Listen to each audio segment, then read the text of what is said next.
I want you to keep your eye on this knight, because this knight, from this point forward, becomes such an absolute beast.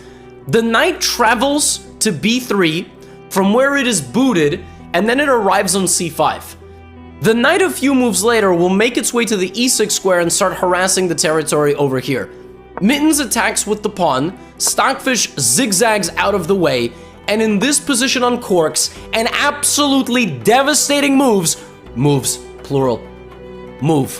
an absolutely devastating move, which absolutely puts the game out of reach for Mittens.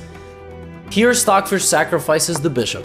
Bishop to e4. What a spectacular dynamite shot. If you take, I play queen e4 check, then I win your knight, then my queen and my knight go and batter your position. So instead of that, Mittens allowed the capture on f5. But the problem is the bishop comes back, and now Stockfish is up 2 pawns, and the black king is in dire straits. Rook to e3, rook to b1 zips in. Stockfish now has to have a rook trade happen.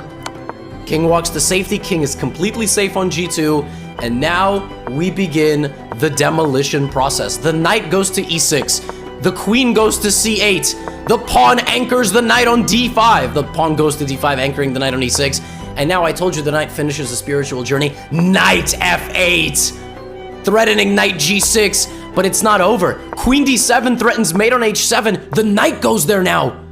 Then it rotates around to g5. I told you the knight goes on a spiritual journey. The pawn marches down to d6. Bishop f6, pawn takes knight. The game is over. The knight goes back to e6. Oh my goodness. It's finishing a carousel here. A little square of a knight, if you will.